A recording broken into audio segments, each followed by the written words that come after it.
अच्छा बच्चों, आज हम 8वीं कक्षा की आपकी पुस्तिका में प्रथम कविता अर्थात पद्य प्रार्थना कविता के बारे में अध्ययन करेंगे।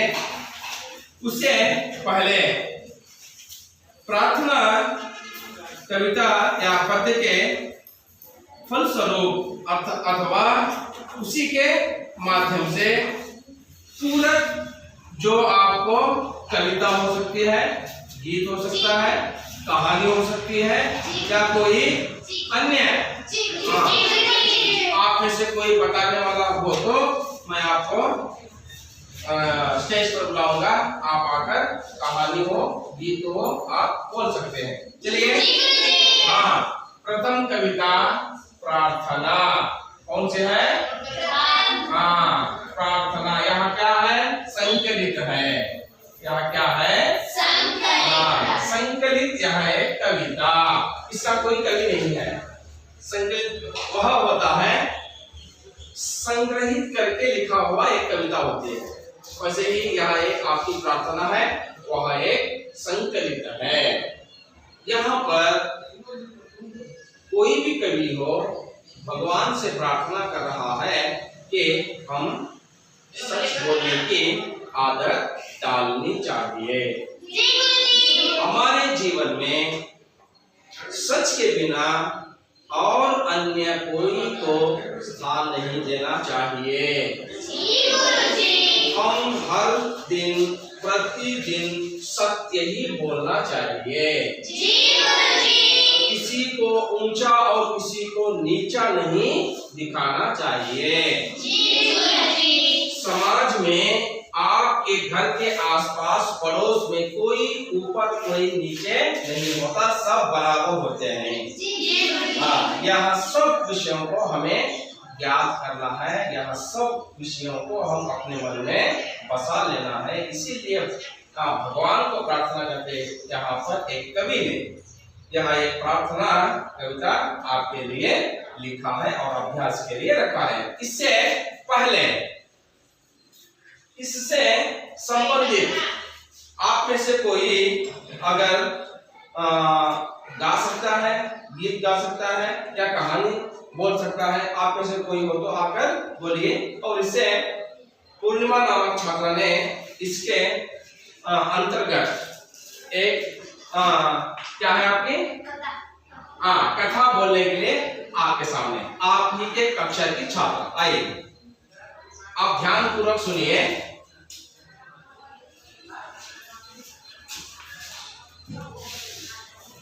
मेरे नाम पूर्णिमा। ಖಂಡಾದ ಭೂಮಿಗೆ ಇರದೆ ಬಹಳ ಮುಖ್ಯ. ಒಗ್ಗಟ್ಟಿನಿಂದ ನಾವು ಎಲ್ಲವನ್ನೂ ಸಾಧಿಸಬಹುದು. ನಾವು ಒಗ್ಗಟ್ಟಾಗಿ ಮಾತ್ರ ನಾವು ಯಶಸ್ಸನ್ನು ರುಚಿ ಆನಂದಿಸಬಹುದು. ನಾವು ಒಗ್ಗಟ್ಟಿನಿಂದ ಇದ್ದಾಗ ನಾವು ಯಾವುದೇ ಸವಾಲನ್ನು ಜಯಿಸಬಹುದು. ಈ ಕಥೆಯ ಹೆಸರು ಬೇಟೆಗಾರ ಮತ್ತು ಪಾರಿವಾಳಗಳು. ಒಮ್ಮೆ ಪಾರಿವಾಳಗಳ ಹಿಂಡು ವಾಸಿಸುತ್ತಿತ್ತು. ಅವರು ಆಹಾರವನ್ನು ಹುಡುಕುತ್ತಾ ಸ್ಥಳದಿಂದ ಸ್ಥಳಕ್ಕೆ ಹಾರಿ ಹೋದರು. ಒಂದು ದಿನ ಅವರು ಆಲದ ಮರದ ಕೆಳಗೆ ಅದರಲ್ಲಿ ಸ್ವಲ್ಪ ಅಕ್ಕಿಯನ್ನು ಕಂಡುಕೊಂಡರು. ಆದ್ದರಿಂದ ಪಾರಿವಾಳಗಳು ಆಲದ ಮರದ ಕೆಳಗೆ ಇಳಿದು ತಿನ್ನಲು ಪ್ರಾರಂಭಿಸಿದವು. ಬೇಟೆಗಾರ आप सभी को इस छात्रा ने जो कर रही है कथा को ध्यान पूर्वक सुनना है। ध्यान पूर्वक सुन के ध्यान से इस कथा को सुन के आपको इस विषय को ग्रहण करना है। हाँ, ठीक है, चलिए बताइए। ಬೇಟೆಗಾರ ತನ್ನ ಬಳಿಗೆ ಬರುತ್ತಿರುವುದನ್ನು ಅವರು ನೋಡಿದರು. ಪಾರಿವಾಳಗಳು ಬಲದಿಂದ ಹೊರಬರಲು ತನ್ಮೂಲಕ ರೆಕ್ಕೆಗಳನ್ನು ಬೀಸಿದವು. ಆದರೆ ಅವುಗಳಿಗೆ ಸಾಧ್ಯವಾಗಲಿಲ್ಲ. ಪಾರಿವಾಳಗಳು ರಾಜನಿಗೆ ಒಂದು ಉಪಾಯ ಹೇಳಿತು. ಅವರು ಪಾರಿವಾಳಗಳನ್ನು ತನ್ನೊಂದಿಗೆ ಬಲೆಯನ್ನು ಹೊತ್ತುಕೊಂಡು ಒಗ್ಗಟ್ಟಿಗೆ ಹಾರಲು ಹೇಳಿದರು. ಪ್ರತಿಯೊಂದು ಪಾರಿವಾಳಗಳು ಬಲೆಯ ಒಂದು ಭಾಗವನ್ನು ಎತ್ತಿಕೊಂಡು ಒಗ್ಗಟ್ಟಿಗೆ ಬಲೆಯನ್ನು ತನ್ನೊಂದಿಗೆ ಹೊತ್ತುಕೊಂಡು ಹಾರುತ್ತವೆ. ಬೇಟೆಗಾರ ಆಶ್ಚರ್ಯದಿಂದ ನೋಡುತ್ತಾನೆ. ಬೇಟೆಗಾರ ಅವರನ್ನು ಹಿಡಿಯಲು ವರ್ಧಿಸಿದರು. ಆದರೆ ಅವು ತುಂಬಾ ವೇಗವಾದರೆ ಈ ಕಥೆಯನ್ನು ಒಗ್ಗಟ್ಟಿನಲ್ಲಿ ಬರಲಿದೆ. ಧನ್ಯವಾದಗಳು. आप ही की कक्षा की छात्रा पूर्णिमा अपने ही अंदाज में इस प्रार्थना के संबंधित पूरक एक कथा आपके सामने कन्नड़ में सुनाई, कन्नड़ भाषा में सुनाई। इसका तात्पर्य यह है, जो भी करना है मिलकर करना है। देखिए, जो भी करना है मिलकर करना है। अकेले करने से काम तो हो जाएगा परंतु देर होगा। काम तो होगा परंतु देर होगा। चलिए मैं उसका एक उदाहरण के साथ आपको बताता हूं। यदि यहाँ पर कोई 10 किलो का एक पत्थर है, समझ लीजिए, उदाहरण के रूप से बता रहा हूं आपको। यहाँ पर 10 किलो का एक पत्थर है, अकेले को उसको उठाकर यहाँ पर ले जाना है।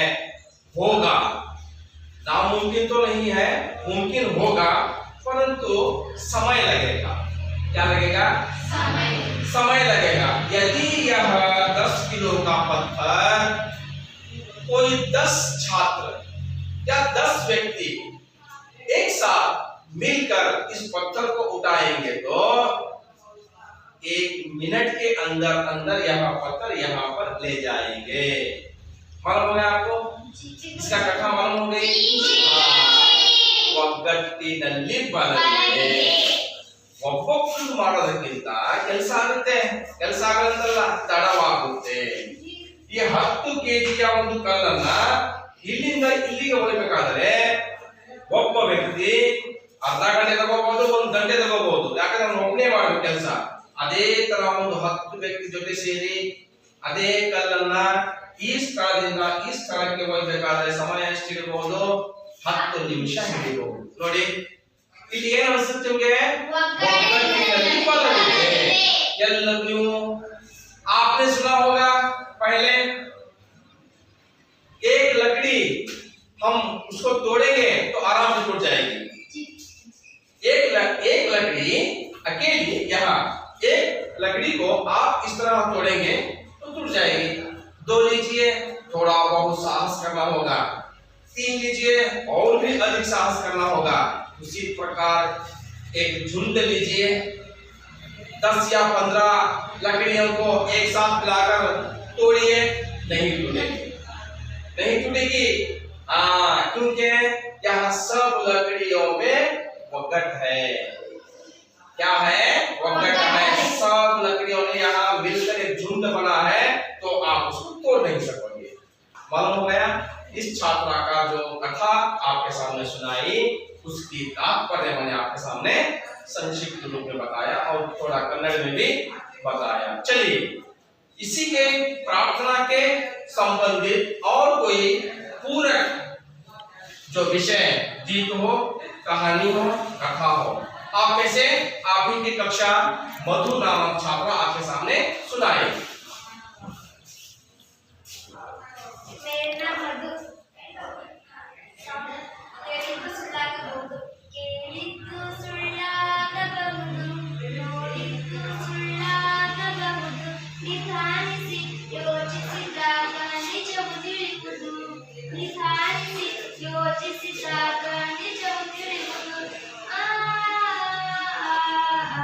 ದೂರದಲ್ಲೊಂದು ಕಾಡಿತ್ತು, ಕಾಡಲಿಯೊಂದು ಮನೆಯಿತ್ತು, ಮುಂಗುಸಿಯೊಂದು ಅಲ್ಲಿತ್ತು, ಮನೆಯನ್ನು ಕಾವಲು ಕಾಯ್ತಿತ್ತು.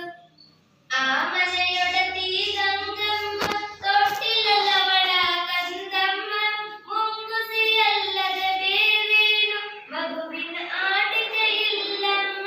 ಮುಂಗುಸಿಯೊಡನೆ ಪ್ರೀತಿಯಲ್ಲಿ, ಕಂದನ ಜೊತೆಗೆ ಪ್ರೇಮದಲ್ಲಿ ಬಾಳುತ್ತಲಿದ್ದಳು ಗಂಗಮ್ಮ. ಮುಂದೇನಾಯ್ತು ಕೇಳಮ್ಮ, ಮನೆಯಲ್ಲಿ ನೀರು ಮುಗಿದಿರಲು, ಹೊಳೆಯ ಕಡೆಗೆ ಹೊರಟಿರಲು, ಕಂದನು ಇನ್ನು ಮಲಗಿರಲು ಮುಂಗುಸಿಯನ್ನು ಕೂಗಿದಳು. ಮನೆಯಲ್ಲಿ ಬೇರೆ ಯಾರಿಲ್ಲ, ಮಗುವಿಗೆ ಯಾರು ಜೊತೆಯಿಲ್ಲ, ತೊಟ್ಟಿಲ ಬಳಿ ಕಾವಲರು ಹೊರಗಡೆಯಲ್ಲೂ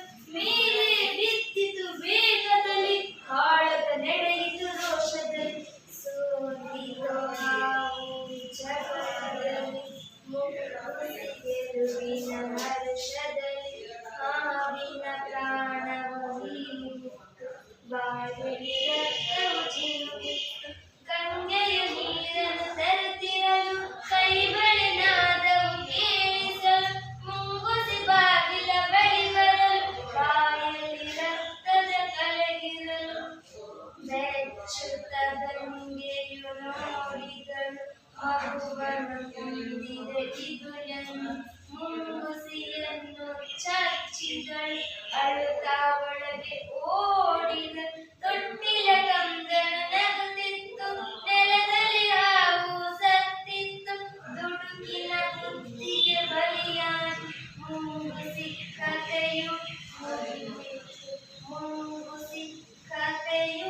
ಮುಗಿದಿತ್ತು ಕೇಳಿದ್ದು ಸುಳ್ಳಾಗಬಹುದು ನೋಡಿದ್ದು ಸುಳ್ಳಾಗಬಹುದು ನಿಧಾನಿಸಿ ಯೋಚಿಸಿದಾಗ ನಿಜವು ತಿಳಿಯುವುದು ಕೇಳಿದ್ದು ಸುಳ್ಳಾಗಬಹುದು ನೋಡಿದ್ದು ಸುಳ್ಳಾಗಬಹುದು ನಿಧಾನಿಸಿ ಯೋಚಿಸಿದಾಗ ನಿಜವು ತಿಳಿಯುವುದು ಧನ್ಯವಾದಗಳು. ಈ ಕಥೆಯ ನೀತಿ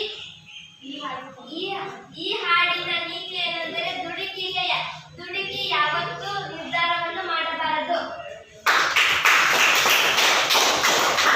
देखिए आपके कक्षा की छात्रा मधु आपको एक पाठ यहाँ पर सिखाया है। आप जो भी काम करिए सावधानी से शांति से करिए, तुरंत और अति वेग में कोई भी निर्णय लेना उचित नहीं है। आप जो भी काम करिए, चलिए आपकी परीक्षा हो रही हो, मैं देखिए आपको एक उदाहरण साथ बताने का कोशिश कर रहा हूँ। यदि आपकी कोई परीक्षा हो रही है, आपने एक प्रश्न को पढ़ लिया, आपके दिमाग में उसका उत्तर आने लगा, थोड़ा बहुत आने लगा, थोड़ा बहुत नहीं आने लगा, तो आपने क्या किया, फट से उसको लिखने का प्रारंभ कर दिया। वह आपका गलत है। यदि आपने उस प्रश्न को पढ़ा, जब आपने सोचना हाँ यह प्रश्न का पूर्ण उत्तर मुझे आता है, मैं लिखूंगा, तब आपको उसको लिखने का प्रारंभ करना है। मालूम हो गया? ಯಾವ ರೀತಿಯಾಗಿ ನೀವು ಪರೀಕ್ಷೆಯಲ್ಲಿ ಪ್ರಶ್ನೆಗಳನ್ನು ನೋಡಿ ತಕ್ಷಣ ಬರೆಯಕ್ಕೆ ಸ್ಟಾರ್ಟ್ ಮಾಡಬಾರ್ದು. ಆ ಪ್ರಶ್ನೆಗಳನ್ನ ನೋಡಿ ಈ ಪ್ರಶ್ನೆಯ ಉತ್ತರ ಪೂರ್ತಿಯಾಗಿ ಬರುತ್ತೆ ಅರ್ಥಂಬರ್ಧ ಬಂದ ತಕ್ಷಣ ನೀವು ಬರೆಯಕ್ಕೆ ಸ್ಟಾರ್ಟ್ ಮಾಡಬಾರ್ದು. ಯೋಚನೆ ಮಾಡಬೇಕು, ನೀವು ಸ್ವಲ್ಪ ಸಮಾಧಾನದಿಂದ ಯೋಚನೆ ಮಾಡಿ ಈ ಪ್ರಶ್ನೆಗೆ ಉತ್ತರ ನಾನು ಪೂರ್ಣವಾಗಿ ಬರೆಯಬಲ್ಲೆ, ಅವಾಗ ನೀವು ಮಾಡಬೇಕು, ಬರೆಯೋದಕ್ಕೆ ಪ್ರಾರಂಭಿಸಬೇಕು. अर्थ आया? उसी का तात्पर्य से मधु नामक छात्र ने आपको जो तुरंत करने का काम रहता है, जल्दबाजी में करने का काम होता है, वह सही नहीं होता। इसलिए समाधान और शांति से करा हुआ कार्य सही होता है, इस प्रकार बताया है। तो अब मैं इस प्रार्थना कविता के संबंधित इसके पूरक से और एक यहाँ पर कहानी कहने के लिए तुम्हारी कक्षा की भैरवी नामक छात्रा को आपके सामने बुलाऊंगा। आइए।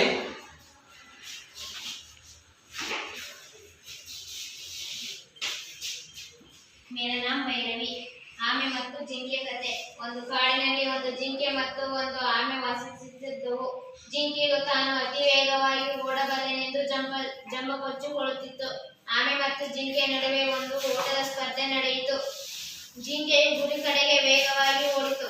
ಆಮೆಯು ನಿಧಾನವಾಗಿ ನಡೆಯಿತು. ಜಿಂಕೆಯು ಆಮೆಗಾಗಿ ಹಿಂದಿರುಗಿ ನೋಡಿತು. ಬಹಳ ದೂರದಲ್ಲಿ ಬರುತ್ತಿದೆ ಎಂದು ಮರದ ಕೆಳಗೆ ಮಲಗಿತು. ಆಮೆಯು ನಿಧಾನವಾಗಿ ಆದರೂ ಗುರಿಯನ್ನು ಮುಟ್ಟಿತು. ಎಚ್ಚರಗೊಂಡು ಜಿಂಕೆಯು ನಾಚಿಕೆ ಪಟ್ಟಿತು. ಇದನ್ನು ನೀತಿ ಕಥೆ. ನಾನೇ ಮೇಲು ನಾನೇ ಕೀಳು ಎಂಬುದು ಇರಬಾರದು. ನಾವೆಲ್ಲರೂ ಒಂದೇ ಭಾವ ಎಂದು ಇರಬೇಕು.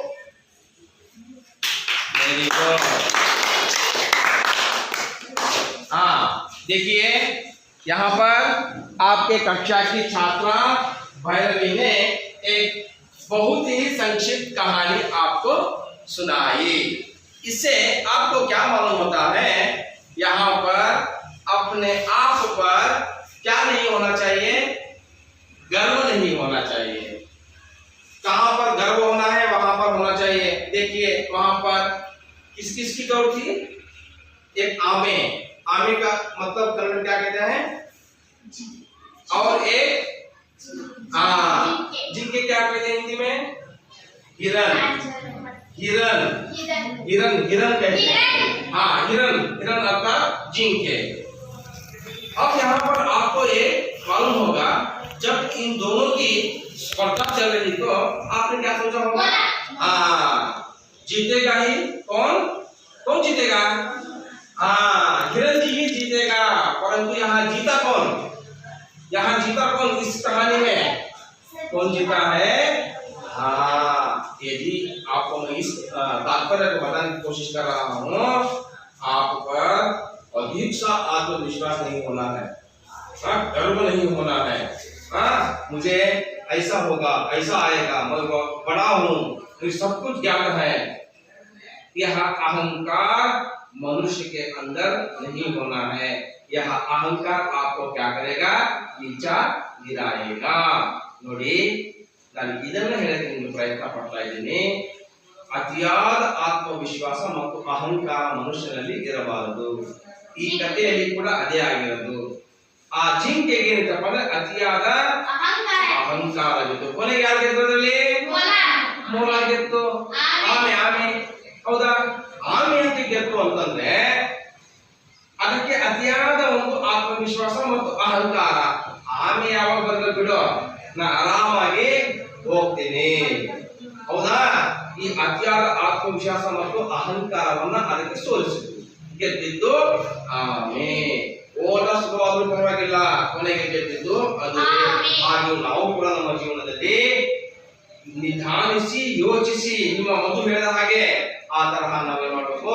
ನಿರ್ಣಯಗಳನ್ನ ತೆಗೆದುಕೊಳ್ಳಬೇಕು. तो चलिए छात्रों, अब इस प्रार्थना कविता के संबंधित पूरक और एक आपके छात्रों से ही आप एक गीत मैं गाने के लिए आप ही के कक्षा के छात्रा कवना को निमंत्रण करता हूं। आइए।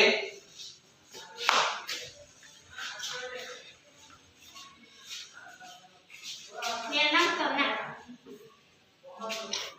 ನೀಡು ಶಿವ ನೀಡದಿರು ಶಿವ ಬಾಗುವುದು ಎನ್ನ ಕಾಯ ನಾನೇಕೆ ಅಂಜಲಿ ನೀನನ್ನ ಅಂಬಲಿ ನೀಡು ಶಿವ ನೀಡದಿರು ಶಿವ ಶೃಂಗಾರ ಕೃತಕ ಬಂಗಾರ ಕ್ಷಣಿಕ ಬಾಳಲ್ಲಿ ಪರಿವಾರವೇಕೆ ಶೃಂಗಾರ ಕೃತಕ ಬಂಗಾರ ಕ್ಷಣಿಕ ಬಾಳಲ್ಲಿ ಪರಿವಾರವೇಕೆ ನೀನಿತ್ತ ಕಾಯ ನಿನ ಕೈಲಿ ಮಾಯ ಆಗುವುದು ಹೋಗುವುದು ನಾ ಕಾಣೆನೆ ಆಗುವುದು ಹೋಗುವುದು ನಾ ಕಾಣೆನೆ ನೀಡು ಶಿವ ನೀಡದಿರು ಶಿವ ಭಾಗುವುದು ಎನ್ನ ಕಾಯ ಸಾರಂಗ ಮಲಗೆ ನೂರಾರು ಬಯಕೆ ಮುಂದಿಟ್ಟು ನಮಿಸುವುದು ನಾ ಕಾಣೆನೆ ಮುಂದಿಟ್ಟು ನಮಿಸುವುದು ನಾ ಕಾಣೆನೆ ನೀಡು ಶಿವ ನೀಡದಿರು ಶಿವ ಭಾಗುವುದು ಎನ್ನ ಕಾಯ. ಧನ್ಯವಾದಗಳು.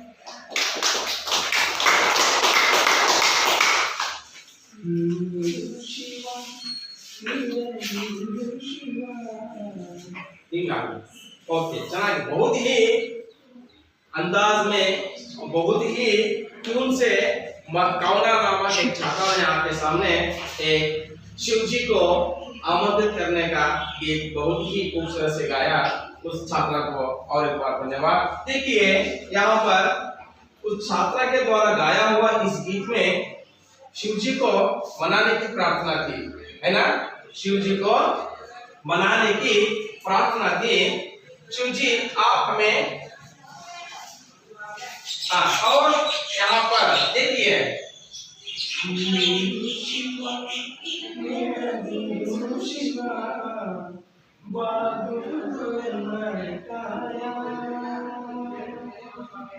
ಈ तरह आगे ನಾನು ಮಾಡ್ತೀನಿ नेक्स्ट ಹಾಕ್ತೀನಿ। ओके, शिव जी को मनाने के लिए यहाँ पर कवना नामक छात्र ने बहुत ही कोशिश की आपकी कक्षा में। आपको इस कक्षा में ऐसा लग रहा था एक कहानी एक गीत देखिए बहुत आनंद आ रहा है। इन सब कहानी और गीत को प्रार्थना नामक कविता से संबंधित और पूरक है ना? सभी पूरक है। देखिए यहाँ पर शिव जी को मनाने के लिए कवि या सिंगर या गीतकार प्रार्थना कर रहा है, सही है, प्रार्थना कर रहा है, तुम हमें दे या ना दे, हम क्या करेंगे, तुम्हारी पूजा करेंगे, दिल से तुम्हारी पूजा करेंगे, देना या देना आपके बस की बात है। इस प्रकार शिव जी के लिए यहाँ पर कौना नाम एक छात्र ने गीत गाया। अब यहाँ पर एक कहानी ना चंदना, हाँ, चंदना नामक छात्रा से अब एक आपके सामने कहानी प्रस्तुत किया जाएगी। आइए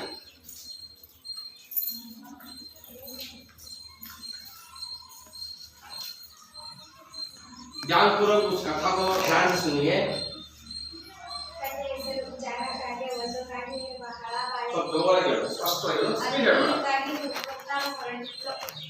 ಬಹಳ ಸುತ್ತಾಡಿ ಬಹಳ ನಿರಾಸೆಯಾಗಿತ್ತು.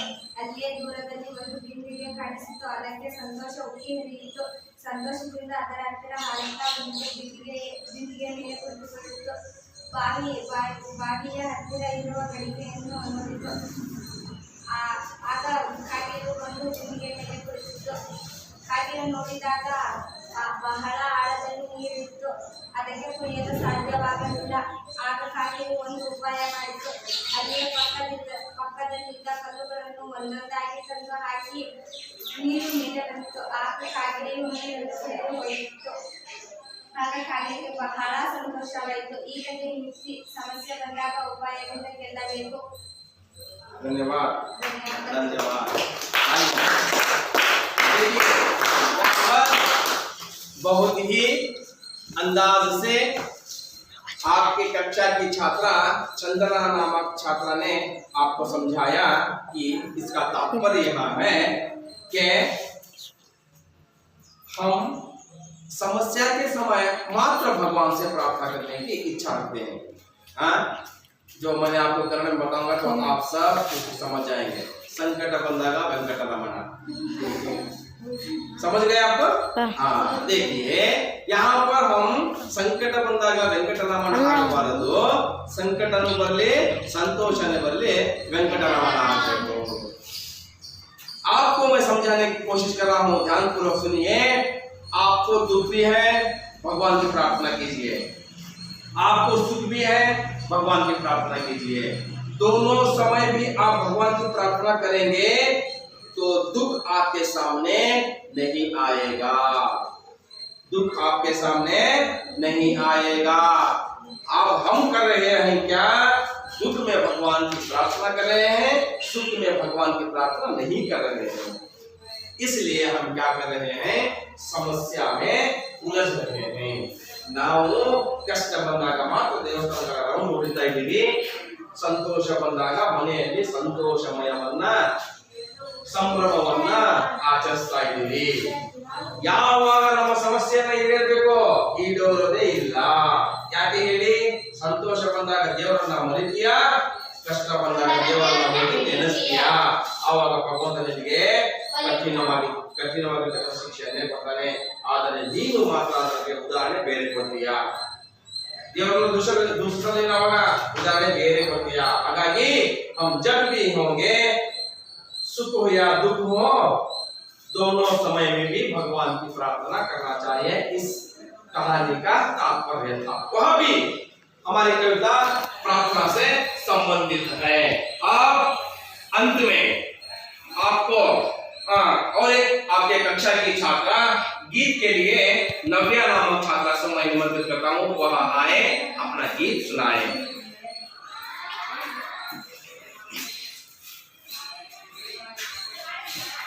मेरा नाम नव्या है। भक्ति गीत। गणनायकाय गणदैवताय गणाध्यक्षाय धीमहि गुणशरीराय गुणमण्डिताय गुणेशानाय धीमहि गुणाधीताय गुणाधीशाय गुणप्रविष्टाय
खूबसूरत ढंग से बहुत ही राग लय ताल के साथ नव्या नामक छात्रा ने आपके सामने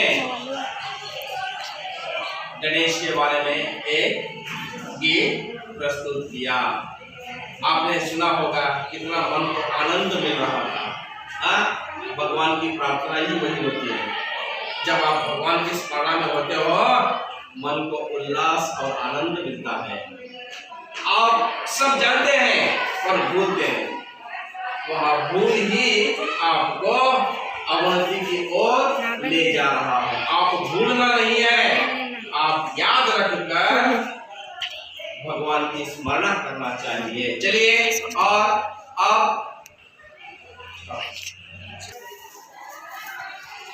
मेरा नाम विजेता है।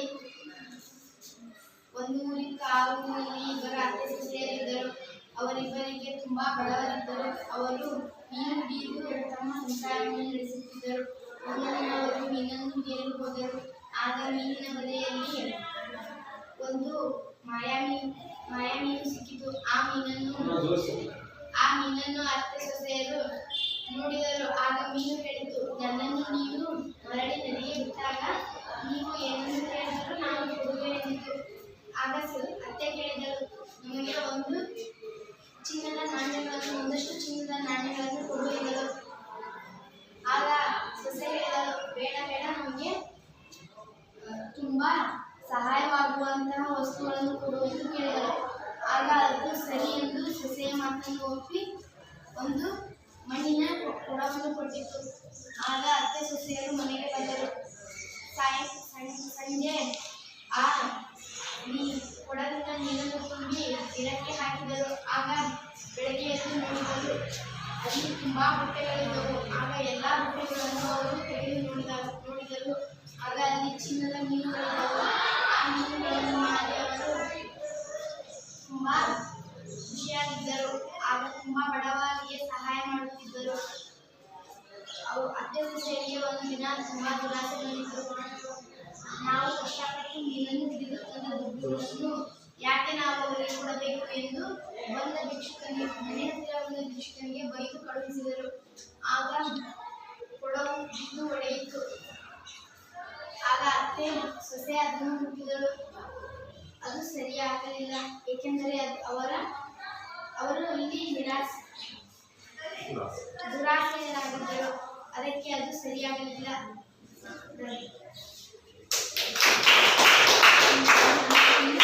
देखिए आपकी कक्षा की छात्रा विजेता नामक इस छात्रा का तात्पर्य यहाँ था। इस कहानी में जो भी आप सोचना है उस सोच में आपके दुरहंकार नहीं होना है। दुरहंकार नहीं होना है।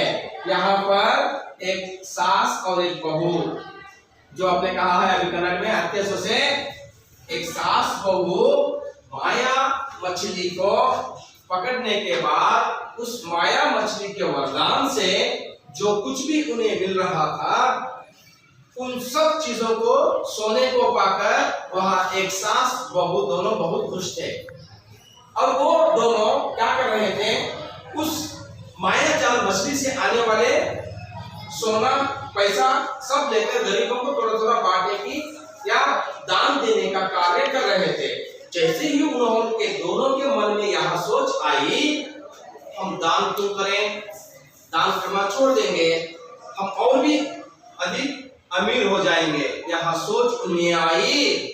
तो तब सास हो या बहू दोनों जाकर उस घड़े को छू लिया। तो तब वहां ठीक नहीं हुआ घड़ा। तब से क्या होने लगा, उनका कोई जादू या कोई चमत्कार नहीं चलने लगा। इसीलिए कहते हैं आपके मन में दुराशा नहीं होनी चाहिए। आशा तो होनी चाहिए, दुराशा नहीं होनी चाहिए, अति आशा नहीं होनी चाहिए। किसी के मन में भी हर एक छात्रा या छात्र के मन में आशा होती ही है। उस आशा क्या होनी चाहिए, दुराशा नहीं होनी चाहिए। चलिए आप सोचिए, उदाहरण के रूप पर आपने यहाँ पर बैठा है कक्षा में, यहाँ से एक हवाई जहाज जा रहा होगा। हवाई जहाज अब क्या है विमान विमान आकाशದಲ್ಲಿ ಹಾರೋದು विमान हिंदी ಅದಕ್ಕೆ हवाई जहाज ಅಂತ है हवाई जहाज जा रहा है हमारी जो स्थिति है हवाई जहाज में जाने के लिए पैसा अधिक चाहिए बहुत चाहिए तो हमने सोचा कि मैं भी हवाई जहाज में जाऊंगा सोच तो सही है अपनी आशा तो सही है परंतु अपनी स्थिति पर सोचना चाहिए मैं क्या हूं मेरे पास उतना पैसा है एक आमों का पैसा देकर हवाई जहाज में जा सकता हूं तो नहीं जाने का कार्य आपसे होगा तो वह सोच आप मत सोचना वह सोच आप मत सोचना इसीलिए मैं कहता हूं आप गरीब नहीं हो आप सब अमीर हो आप सब अमीरी सोच रखो और अच्छा ही सोच रखो इसलिए आज हम जो आपके प्रार्थना संकलित कविता के तात्पर्य उसके संबंधित उससे पूर्व अनेक जो गीत हैं जो कहानी है जो कथा है सबने आपकी कक्षा में प्रस्तुत किया आशा करता हूं आप सबको भी इस कहानी इस गीत इस कथा से थोड़ी बहुत जानकारी प्राप्त हुई होगी।